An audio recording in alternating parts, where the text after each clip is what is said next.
Act 1. Isekai-ed. Imagine this guy, whom we'll call Red Pill. In the past, Red Pill was the class bully, the guy everyone feared and all the girls loved. But today he's a screwed wage earner, a food delivery guy, poor and not getting laid. One of his customers ordered a chicken to be delivered to his house. In the past, that customer was a school nerd, but now he is filthy rich. He's throwing an 18 party. He's a strange guy too. He asked Red Pill to just stay there watching an intimate scene with one of the girls at the party. And he even gave him a little show. After the party, when things seemed like they couldn't get worse, an earthquake happens and Red Pill is isekai-ed to another world. Act 2, the Island of Abundance. But if you're already at rock bottom, things can only get better. A native elf was watching him on the beach. Let's call her Purple Head. And out of nowhere, she decides to simply copulate with Red Pill. Okay then. Before Red Pill could get done, inhabitants appeared out of nowhere. They were all elves. Still, they didn't seem hostile, au contraire. As a sign of hospitality, a child elf gives him a strange fruit. But Red Pill is still suspicious. Better not eat it. While exploring the Isekai Island, Red Pill found a strange animal. It looked like a mix between a dog and a seal. But the most shocking thing was what the other island inhabitants were doing in their free time. What were they doing? Licentious acts.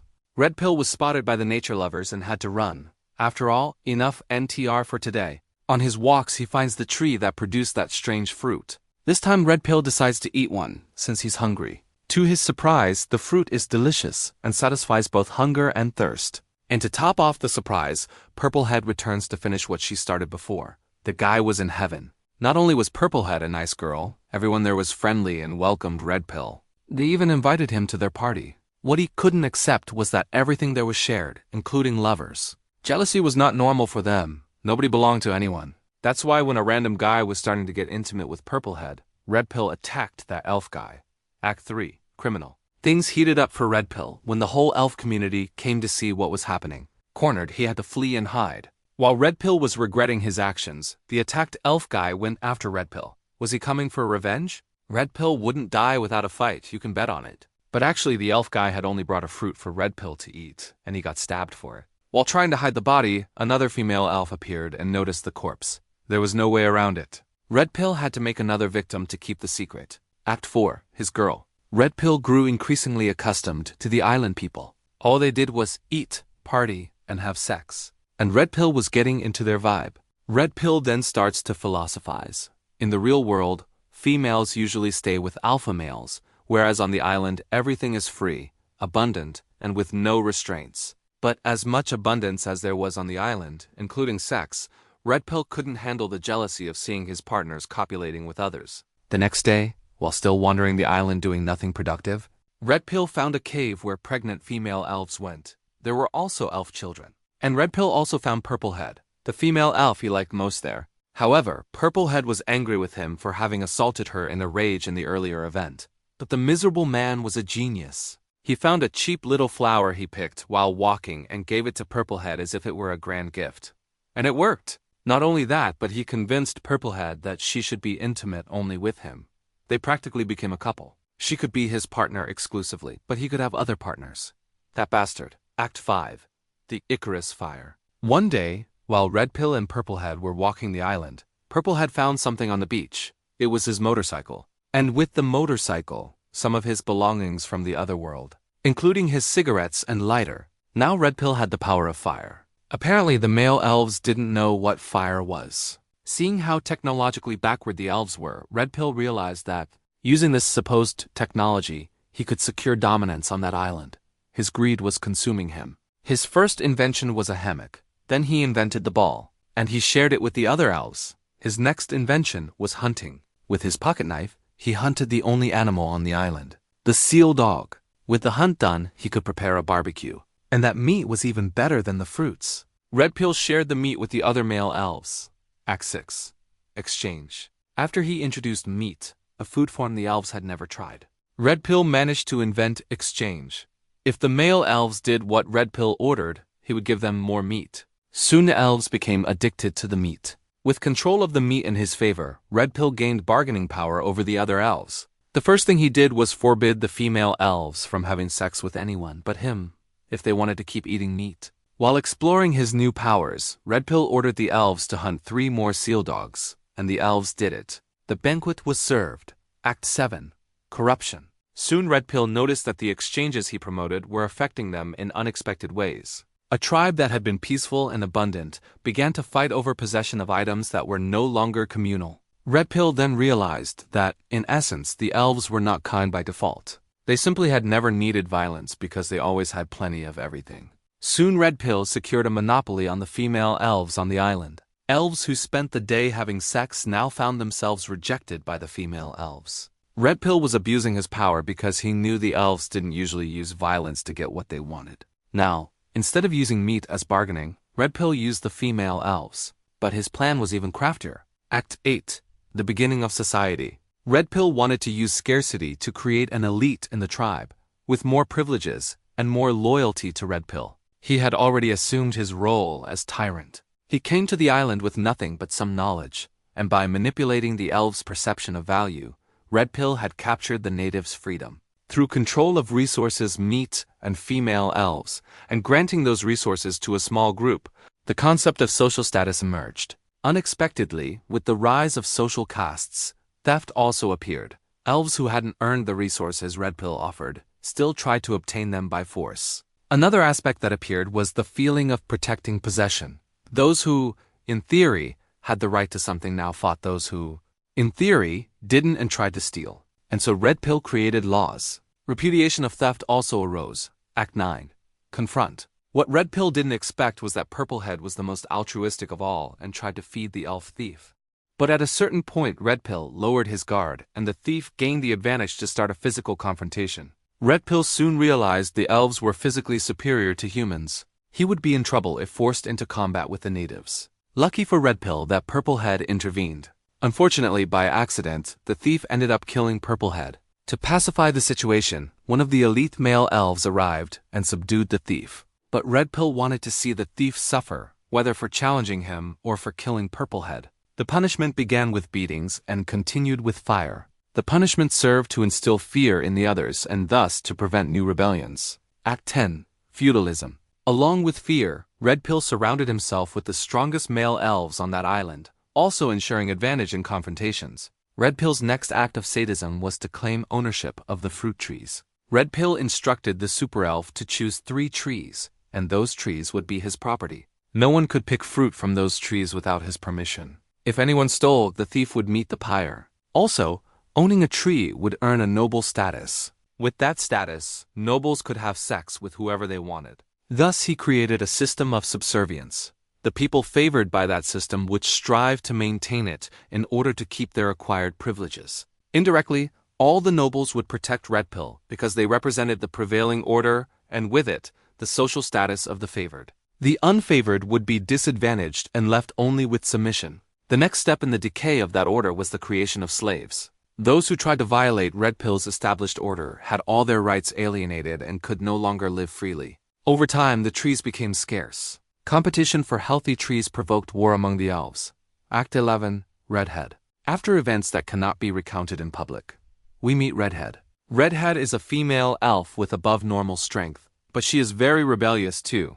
Red Pill made her his official concubine, although she constantly shows opposition to him. In one particular event, she ended seeing Red Pill lighting a fire, what made her intrigued. When Red Pill went to sleep, she tried to emulate that magic. However, Redhead ended up setting the entire island on fire. Many lives and trees were destroyed in the blaze. For the first time in history, Red Pill regretted what he had done. If he had never brought human concepts to that tribe that lived in abundance, they would still be at peace. Act 12. The Fall and the Super Elf. Resource scarcity was starting to bring the order down.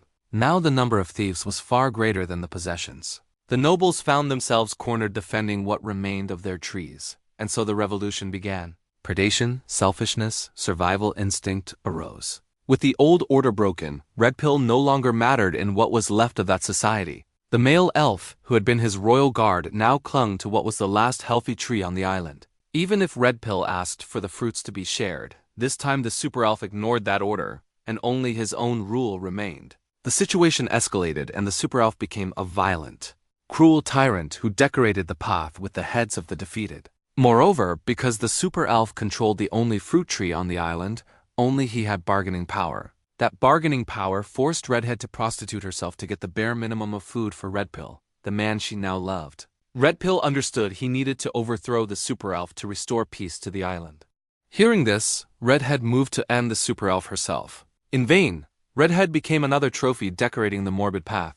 Act 13. A Way Out. Cornered, Red Pill decides to log off from the server of life and throw himself from the cliff, the same place where Purplehead died. But from that point he saw another island. Perhaps there was still a chance of salvation. However, to reach it he would need resources, mainly food. And for that he would need to overthrow the super elf. To rebel against the super elf, Red Pill recruited a small troop of elves and planned an ambush. In vain, the super elf destroyed that small group, leaving only him and Red Pill in the decisive confrontation. But the real plan was only to lure the super elf away from the last fruit tree. With him gone, the other elves would finish off the last food source on the island and bring about extinction. With that context, Red Pill managed to weave an agreement with the super elf. With another alliance between them, both could cross the sea and reach the island Red Pill had spotted.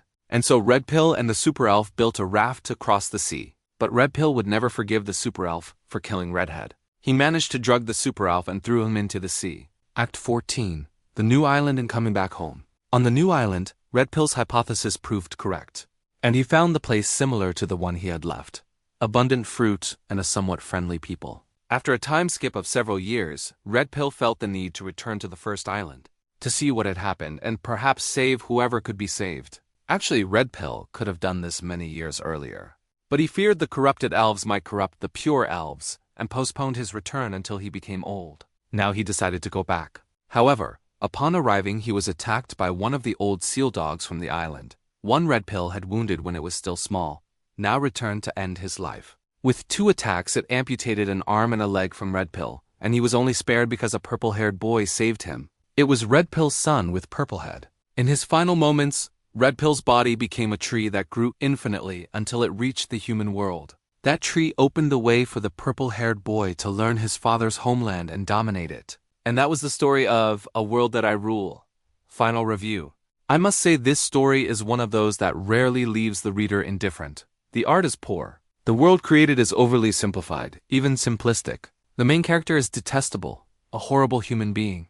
The other characters are very passive and submissive to his commands. It has the aspect of hentai.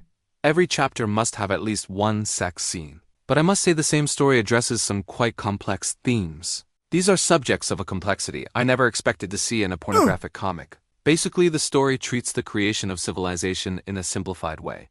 Yes, but through that extreme simplification, it manages to convey concepts that are relatively hard to grasp if you've never seen them before. The first concept presented is the notion of resources. The story's initial message is that infinite abundance would generate an infinitely generous social people. Obviously, that's a crude and unrealistic simplification. However, the opposite is quite credible.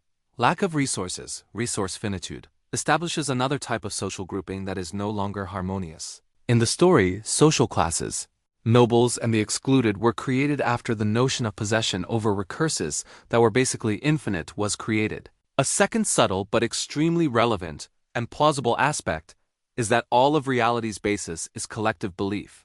Initially, the natives had access to all trees, all sexual partners, and even the animals, if they wanted to consume them. When Red Pill began to impose restrictions on resources, notice he had no real power. His power was what the elves convinced themselves existed. They could have ignored the rationing he imposed and continued living as before. But they believed in Red Pill's power and accepted the resource division he instituted as reality. You might think this is just an allegory, but just think about how real money doesn't actually exist. In many places, it's only a computer entry saying you have a right to something.